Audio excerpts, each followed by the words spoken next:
La heredera y el duque de Bárbara Cartland, capítulo 4. Con habilidad, Drena evitó quedarse a solas con el duque durante toda la velada. Él trató de hacerla salir al jardín para que juntos contemplaran las estrellas. Sugirió que tenía algo que mostrarle en otra habitación, mas en todas las ocasiones ella logró negarse. Se aferró a su abuela e hizo notar con toda claridad que pediría a uno de sus primos que los acompañara. Pudo así evitar lo que sería una conversación muy desagradable. Cuando ella y su abuela subieron a su respectivo dormitorio, se dio cuenta de que era todavía muy temprano. Sin embargo, la condesa viuda estaba cansada. Creo que es el calor, pequeña mía, pero me siento agotada. Debes descansar, abuelita, sugirió Drena. Entró con la condesa en su dormitorio, le dio un beso de buenas noches y entonces la dejó con su doncella. Ya en su propio dormitorio, iba a tirar del llamador cuando decidió que hacía demasiado calor por el momento para meterse en la cama. En cambio, se dijo que leería un poco más de los fascinantes libros que se trajera de la biblioteca. Se dirigió al boudoir. Un fragante aroma impregnaba en el aire, de las rosas y las azucenas depositadas en los floreros de la habitación. Aparecían encendidos dos candelabros, uno a cada lado de la repisa de la chimenea, y Drena encendió otro que había junto al sofá. Me sentaré aquí a leer mi libro, decidió, y cuando esté realmente cansada me meteré en la cama. Llegó casi a la mitad del segundo volumen de la historia de los duques de Sailly. Su historia era fascinante. Estaba enfrascada en las aventuras de una de las duquesas que fue lo bastante valerosa como para ir con su esposo al mar. La mujer había escrito a casa largas cartas sobre las tormentas que habían sorteado y sobre otras experiencias. ¿Cómo sería ella?, se preguntó. Casi sin darse cuenta miró a su alrededor y encontró varios retratos de duques y duquesas de otras épocas. No eran grandes y pensó que aquellos de mayor tamaño, sin duda alguna, habían resultado demasiado voluminosos para poderlos ocultar. Así que tal vez habían sido destruidos o robados por los revolucionarios. Bajó su libro y se puso en pie para mirar los cuadros que colgaban en la pared. Uno de ellos era muy atractivo. En realidad era una miniatura grande. Estaba pintado sobre marfil y, de manera extraña, los colores permanecían intactos a pesar del tiempo transcurrido. ¿Será esta la duquesa de esta historia?, se preguntó. Levantó el retrato de la pared y le dio vuelta. El bibliotecario le explicó que él cuidó de escribir los nombres y las fechas de cada miembro de la familia atrás de los retratos que había de ellos. Para su deleite, descubrió que había acertado en su suposición. Era la duquesa Thérèse, sobre quien había estado leyendo, y era tan hermosa como Drena imaginara que sería. Drena sostuvo el retrato en sus manos por largo tiempo, admirándolo. Entonces, cuando estaba a punto de volver a colocarlo en el lugar que ocupaba en la pared, se dio cuenta de que el clavo se había soltado y estaba colgando hacia adelante. Debe haber estado mal incrustado, pensó. Si hubiera caído al suelo, podía haberse roto. Tiró del clavo pensando que se le quedaría en la mano. Con gran sorpresa, al hacerlo, el panel de madera que había atrás se movió. De pronto no comprendió qué estaba sucediendo. Después de unos instantes de desconcierto, se dio cuenta de que, sin proponérselo, había descubierto uno de los agujeros de espionaje a los que se refiriera el bibliotecario. Había dicho que los hizo horadar uno de los duques para poder escuchar las conversaciones. Sé que el bibliotecario le complacerá saber lo que he descubierto, pensó Drena. Soltó el clavo y al hacerlo, el centro del panel se abrió. No era grande, debía tener unos 8 centímetros por cada lado, y era exactamente como ella esperaba que fueran los agujeros de espionaje del duque. En ese instante escuchó una voz femenina que hablaba en francés. Quisiera que te dieras más prisa, amor mío, y terminaras de una vez por todas con todo esto. Drena contuvo el aliento. Se dio cuenta de que quien había hablado era la condesa de Pastel. Estoy haciendo cuanto me es posible, contestó un hombre. Pero la muchacha está decidida a mostrarse esquiva. Supongo que está dándose importancia, señaló la condesa con tono de menosprecio. Pero apresúrate, por favor. Quiero que todo esto pase para que podamos estar juntos. Drena comprendió que estaba hablando con el duque y lo oyó contestar.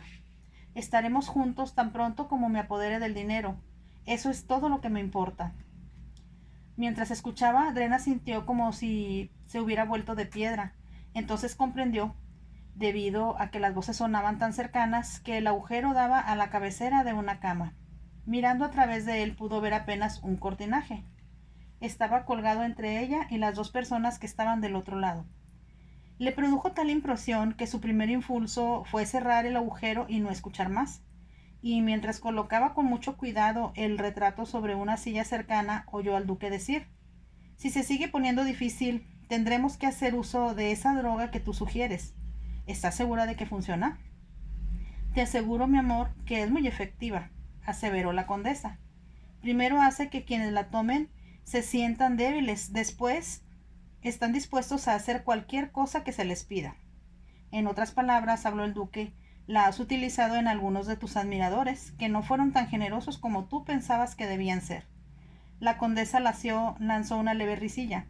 «No, no preguntes más. Tú sabes que solo hay un hombre en mi vida, ahora, y ese eres tú». Se detuvo antes de añadir: «Ahora, como esa muchacha inglesa va a ser tu esposa, quisiera sacarle los ojos o matarla». «No hay necesidad de que lo hagas», contestó él. «Ella morirá de un desafortunado accidente, tan pronto como me apodere de su dinero. Entonces, mi adorable Eugene, podremos estar juntos y divertirnos». Se hizo un leve silencio y Drena imaginó que el duque estaba besando a la condesa. Segundos después el duque dijo con voz profunda y apasionada: «Te deseo, Dios sabe cuánto te deseo. No puedo vivir sin ti. Al mismo tiempo, tendremos que ser sensatos y deshacernos primero de las dos personas que se interponen entre nosotros y también entre la fortuna que ambos necesitamos».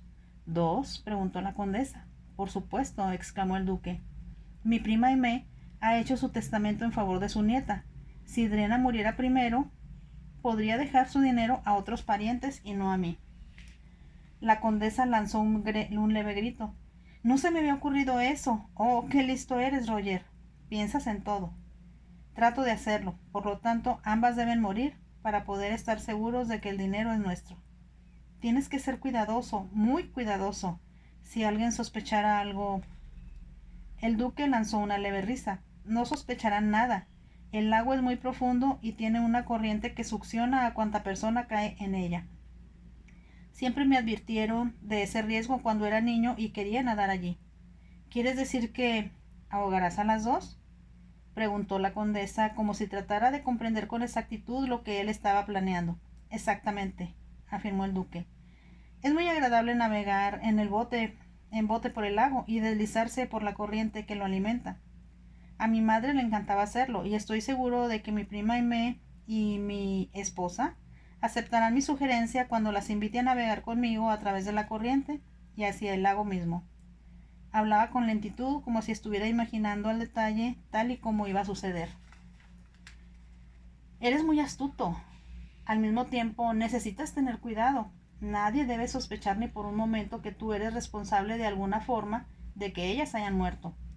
Haré creer a todos que me caso con Drena por amor.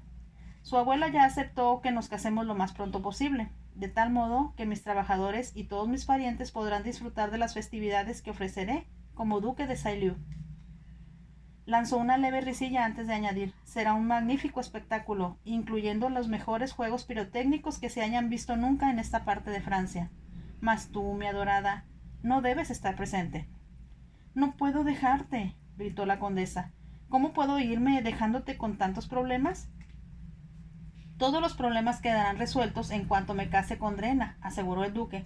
«Y tú, mi hermosa sirena, que me tienes hechizado, no debes impedir que cumpla con mis deberes de esposo».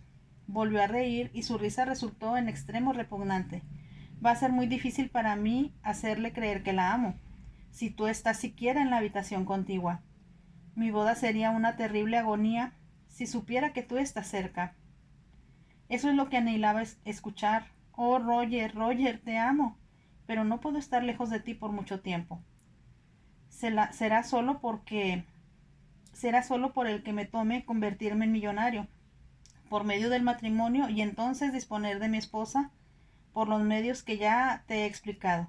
Así estaré en libertad de casarme contigo». La condesa emitió un sonido que era casi un grito. «¡Me has propuesto matrimonio! ¡Me has propuesto matrimonio! Oh, Roger, he estado esperando ese momento y pensé que nunca llegaría. ¿Crees que te dejaré en libertad de mirar a otro?, preguntó el duque. Tú eres mía, Eugene, y mataré a cualquier hombre que te interese, como estoy dispuesto a matar a esas 2 mujeres para hacerte feliz y obsequiarte las joyas que te he prometido. La condesa nada contestó y Drena comprendió que una vez más se estaban besando. Con mucho cuidado y manos temblorosas cerró el panel. Cruzó de puntillas la habitación, apagando las velas una por una. Enseguida entró en su dormitorio. Caminó hacia la cama y se sentó, sintiendo que las piernas no podían sostenerla más. ¿Es posible que hubiera oído ese plan que había sido descrito en la habitación contigua?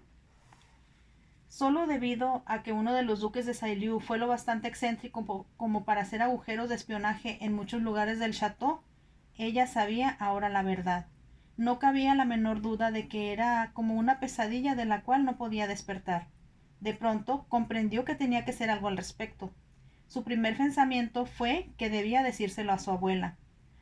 Al segundo, una voz interior le advirtió que eso no era lo más conveniente. La condesa viuda no le creería. No obstante, si continuaba en el château, sin duda sería drogada con algo que pondrían en sus alimentos o tal vez en su bebida. En ese estado aceptaría cualquier cosa que el duque quisiera. Debido a que Drena había leído mucho, estaba al tanto de ciertas drogas que venían del oriente. Podían afectar a la gente en la forma que el administrador lo deseara. Ella tomaría la droga sin darse cuenta y momentos después perdería su fuerza de voluntad y se convertiría en un títere en las manos del duque. Ahora sabía por qué, de forma instintiva, ella le había tenido un repudio desde el primer momento en que le tocara la mano. Por la misma razón, su antipatía hacia el duque había aumentado al momento que estuvo en contacto con él. Debo huir, debo volver a Inglaterra, se dijo. Entonces comprendió que su anfitrión jamás la dejaría escapar. Ambicionaba su dinero y se apoderaría de él sin importar a qué recursos tuviera que apelar. A Drena no se le ocurría cómo podría detenerlo. Se llevó una mano a la frente. Súbitamente, como si la estuvieran llamando, se dirigió a la ventana para mirar hacia las estrellas. Descorrió las cortinas, abrió los cristales y oró. Lo hizo con fervor, con un miedo que aumentaba a cada momento, al comprender lo indefensa que estaba. Sálvenme, sálvenme, murmuró, y salven a mi abuelita también. Díganme, ¿qué necesito hacer? Oraba tanto a Dios como a su madre. De pronto, como si le estuvieran hablando, comprendió cuál era la solución. Se dirigió a un secreter, colocado en un rincón de su dormitorio. Era tan antiguo y valioso que pensó que debía haber sido uno de los objetos que debieron haber logrado ocultar de los revolucionarios. Se sentó y escribió 2 cartas. Una iba dirigida a su abuela, y le llevó algún tiempo terminarla porque pensó con todo cuidado cada frase que escribía. Por fin la concluyó. Decía: Adorada abuelita, sé que comprenderás que debo disponer de un poco de tiempo para meditar antes de aceptar, como tú pretendes, al duque como mi futuro esposo. Acabo de recordar que tengo unas amistades que viven a poca distancia de aquí y voy a hospedarme con ellas por 2 o 3 días. Cuando vuelva, espero poder dar al duque la respuesta correcta, pero debo analizarla con todo cuidado y orar, por supuesto pidiendo al cielo que me ilumine. Por favor, queridísima abuelita, no te enfades conmigo. Volveré antes que siquiera te des cuenta de mi ausencia. Quedo como tu devota y amante nieta, Drena. Dirigió la carta a su abuela y la puso en un lugar visible del secreter. Enseguida escribió la otra carta a toda prisa. Iba dirigida a Sir Matthew Hill, que era el socio principal del bufete de abogados que atendía los asuntos de su abuela y de su padre. Escribió diciéndole que, aunque a él le pareciera increíble, ella y su abuela se encontraban en una situación muy peligrosa en la que podrían resultar asesinadas ambas. Le pedía que fuera a Borgoña de inmediato y se pudiera en contacto con ella, que estaba hospedada en... Dejó un espacio en blanco y continuó escribiendo. Creo que será mejor que no preocupe a papá con este asunto, mas traiga con usted a un hombre de confianza que sea fuerte y en quien usted pueda confiar si las cosas se pusieran más desagradables de lo que están en estos momentos. Le explicaré todo cuanto está sucediendo en cuanto usted llegue. Le suplico que le conceda el debido crédito a mis palabras. Le aseguro que es un asunto muy serio y que no exagero al decir que estamos en un grave peligro. La firmó, mas no cerró la carta. Sabía que tendría que añadir el domicilio donde Sir Matthew podría encontrarla. Por el momento no tenía idea de dónde podría ser. Estaba aún temblando por la impresión que había recibido, pero se obligó a recostarse sobre la cama. No se durmió, porque todavía quedaban algunos pendientes que antes que amaneciera el nuevo día. Eran las 4 de la mañana. Drena se puso uno de sus bonitos vestidos de montar, colocó un bulto bajo el brazo y caminó de puntillas por el corredor. Bajó por una escalera de servicio que la llevó hasta la parte posterior del chateau. Todo permanecía en silencio y los pocos sirvientes que había en la casa estaban dormidos. Salió justo cuando las estrellas empezaban a extinguirse. Aún no se veía el brillo del amanecer. Se dirigió a la caballeriza y encontró, como esperaba, que había solo un mozo de guardia. Era un jovencito de unos 16 años y estaba profundamente dormido sobre una pila de paja. Ella lo despertó con suavidad, tocándole el hombro y diciendo: «Despierta, necesito tu ayuda». El chico abrió los ojos y la miró con asombro. «No te alarmes», dijo Drena con suavidad.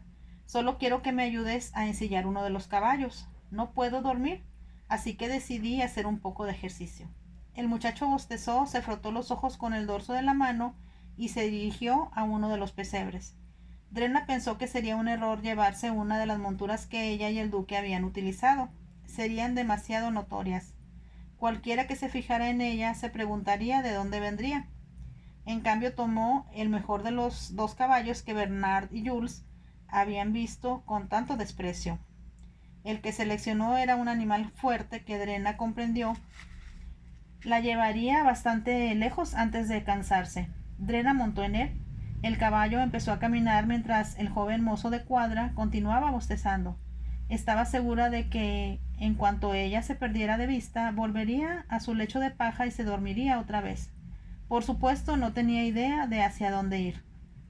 Pensó, sin embargo, que debía ser hacia el norte, para estar tan cerca de Inglaterra como fuera posible cuando Sir Matthew llegara. Lo conocía desde niña. Estaba segura de que tomaría en serio su carta y que no pensaría que era algún tipo de broma a la cual no debería hacer caso. Se alejó, después de atar su bulto en la parte posterior de la silla. Se preguntó al hacerlo si en verdad podría cuidar de sí misma mientras llegaba Sir Matthew. Era alentador saber que llevaba algo de dinero con ella. Antes de iniciar el viaje a Francia, la condesa viuda le había dado el equivalente de 30 libras esterlinas en francos franceses. «No voy a necesitar todo ese dinero, abuelita», protestó Drena. «Necesitarás dar propinas generosas cuando lleguemos al chateau», contestó la condesa, «y sería embarazoso para ti acudir a mí para pedirme cada penique que necesites». «Gracias, gracias, es muy bondadoso de tu parte. Nunca he tenido tanto dinero junto en mis manos». Lanzó una leve risilla antes de añadir: «Papá me da dinero para gastar cada semana, mas es solo una pequeña cantidad. Como heredera mía, debes aprender a manejar el dinero y también a darte cuenta, queridita mía, de que la gente esperará siempre que seas generosa». Lanzó un leve suspiro al añadir con un brillo alegre en los ojos: «No creo que exista una sola obra de caridad en toda Inglaterra a la que no haya sido yo invitada para contribuir». Drena rió también. Ahora pensó que era un alivio que cuando menos no fuera a morirse de hambre antes que Sir Matthew llegara. Podía hospedarse si era necesario en una posada o en un hotel. Tuvo la sensación, sin embargo, de que eso podría resultar peligroso. No era tan boba como para no darse cuenta de que se veía muy distinta de cualquier joven francesa ordinaria que podría estar viajando sola. No se atrevió a llevarse uno de los mozos de cuadra del duque con ella. Todo cuanto tenía que hacer, se dijo para tranquilizarse, era ocultarse en alguna parte hasta que llegara Sir Matthew. Podía hacerlo en un bosque o bajo algún seto, en cualquier parte mientras no fuera drogada para ser conducida ignominiosamente al altar. Cabalgó a través de las tierras que pertenecían al duque. Pudo percatarse de que estaban muy descuidadas. Las pocas vides existentes estaban demasiado crecidas, otras se habían secado por falta de cultivo. Había aldeas en tan malas condiciones, si no es que peores, que las que viera en Sailly. Trató de no pensar en cómo el duque se las había mostrado de forma deliberada para despertar su compasión. Sin embargo, él anhelaba gastar dinero de ella cuando lo tuviera en París. Es más perverso de lo que alguien podría admitir que pudiera ser un hombre. En ese instante se estremeció al recordar lo que había escuchado la noche anterior. El bibliotecario le comentó acerca de los agujeros de espionaje y que había puesto los nombres y las fechas atrás de los retratos. Si el anciano no hubiera hecho esto, ella no habría descubierto los perversos planes que el duque tenía para ella y su abuela. Mi ángel de la guarda debe estarme cuidando, pensó mientras cabalgaba, cuando se detuvo a que su caballo bebiera en un arroyo y se percató de que tenía hambre. Al mismo tiempo, estaba aún muy cerca del château. El duque podía haber iniciado su búsqueda si no creía en su historia de que iba a hospedarse con unos amigos. No le costaría mucho trabajo enterarse de que una elegante joven había estado sola en determinado lugar. Por lo tanto, debía viajar a campo traviesa para evitar en lo posible que alguien la viera. A medida que avanzaba el día se dio cuenta de que su caballo empezaba a cansarse. Ella misma tenía hambre y sed. Fue entonces cuando a la distancia pudo ver una iglesia o capilla. Al acercarse un poco más, vio que había numerosas tumbas frente a la puerta de la iglesia. La puerta se encontraba abierta, lo cual significaba que no había sido dañada o había sido restaurada, de modo que quienes vivían cerca de allí podían continuar usándola. Al llegar a la entrada del pequeño cementerio, Drena desmontó y ató las riendas del caballo a una de las puntas de la reja de hierro. Entonces caminó por el sendero pavimentado y cruzó la puerta del pequeño templo. Era muy pequeño y sucio, pero de manera evidente continuaba en servicio. Había un altar sobre el que se levantaba una cruz. A ambos lados aparecían jarrones llenos de flores frescas. Los muros de la capilla eran rústicos y necesitaban ser reparados. Pudo ver una efigie de Juana de Arco y otra de San Antonio. Drena levantó la mirada hacia éste y dijo desde el fondo de su corazón: por favor, San Antonio, ayúdame a encontrar a alguien que pueda protegerme. Como si San Antonio hubiera dado respuesta inmediata a su petición, un viejo sacerdote salió por una puerta situada a un lado del altar. Vestía una casaca negra y se arrodilló levemente al llegar al frente del altar. Enseguida comenzó a caminar por el pasillo central hacia donde estaba Drena. Al acercarse ella pudo ver que se trataba de un anciano de cabellos blancos. Usaba anteojos. Uno de los espejuelos era oscuro, como si no pudiera usar el ojo, que así se cubría. Al llegar a ella, Drena exclamó: buenas tardes, padre. He venido aquí porque necesito su ayuda. El sacerdote la miró con el único ojo que mostraba. Drena comprendió que hasta el momento en que ella había hablado, el sacerdote advirtió su presencia. Por supuesto, hija mía, repuso él en tono bondadoso. Si es posible, te ayudaré. Indicó con una mano algunas sillas maltrechas que estaban colocadas en la parte posterior de la capilla y atrás de dos bancas que necesitaban ser reparadas. Ella se sentó y cuando él hizo lo mismo, el sacerdote dijo: no tengo confesionario aquí por el momento, pero mandaré a hacer uno en cuanto tengamos dinero para pagarlo. Drena sonrió. No necesito confesionario por ahora, padre. Lo que necesito es santuario. ¿Santuario?, replicó el sacerdote sorprendido. Sí, padre, estoy en gran peligro, explicó Drena. Hay un hombre que desea casarse conmigo y está decidido a usar cualquier método posible para obligarme a aceptarlo. Hasta ha amenazado con drogarme. Eso está muy mal, exclamó el sacerdote. Lo sé, padre, y por eso es que le estoy suplicando, si eso es posible, que me proteja usted, o cuando menos que me diga dónde puedo ocultarme, hasta que me llegue la ayuda que he pedido. ¿Viene sola? Sola, exceptuando el caballo en el cual escapé, de donde estoy hospedada. Es muy importante que solo sepa que estoy aquí el menor número posible de personas. Se detuvo antes de continuar. Cuando vi su iglesia y que la puerta estaba abierta, sentí como si Dios me mostrara este refugio para indicarme que aquí era donde yo estaría segura. Y Dios sabe siempre lo que nos conviene, así que haré todo cuanto pueda para ayudarte. Gracias, padre, dijo Drena con un suspiro de alivio, y estoy dispuesta a hacer cualquier cosa que pueda compensar su ayuda. Estoy pensando, señaló el sacerdote, que estamos necesitados con desesperación de alguien que pueda ayudar a los huérfanos que tenemos a nuestro cuidado. y que hemos hospedado, a falta de un lugar mejor en la casa a la que pertenece esta capilla. Entonces, por supuesto que le ayudaré a cuidar de ellos, prometió Drena con rapidez. Adoro a los niños y supongo que tendrá usted a alguien que pueda decirme en qué forma puedo hacerlo. El sacerdote lanzó una leve risilla. Ellos mismos te lo dirán. Son buenos niños, pero necesitan comer y jugar, como todos los chicos, y es muy difícil eso cuando la mujer que está a cargo de ellos no se encuentra bien de salud. Yo haré todo lo que se necesite, insistió Drena. El sacerdote la estaba observando y ella comprendió que examinaba cada detalle de su apariencia. Se dio cuenta de que había un gran contraste entre la ropa elegante de ella y la casaca tan usada que llevaba puesta, así como la capilla misma. Considero, dijo el sacerdote después de un momento, que sería mejor que te hospedes no en el orfanato, sino en mi casa, donde mi ama de llaves puede actuar como tu dama de compañía. Drena sonrió ante aquella idea. De inmediato comprendió que, en realidad, el sacerdote estaba siendo muy sensato. Por supuesto, con la grata apariencia de Drena, necesitaría una dama de compañía. De otro modo, la gente del pueblo iba a murmurar. Gracias, padre, muchísimas gracias. Estoy muy agradecida, y tal vez pueda ayudar también a su ama de llaves y barrer la capilla. Pudo ver mientras hablaba que el suelo estaba polvoriento y se había metido hojas secas desde afuera. Eso es ciertamente algo que se necesita hacer, reconoció el sacerdote.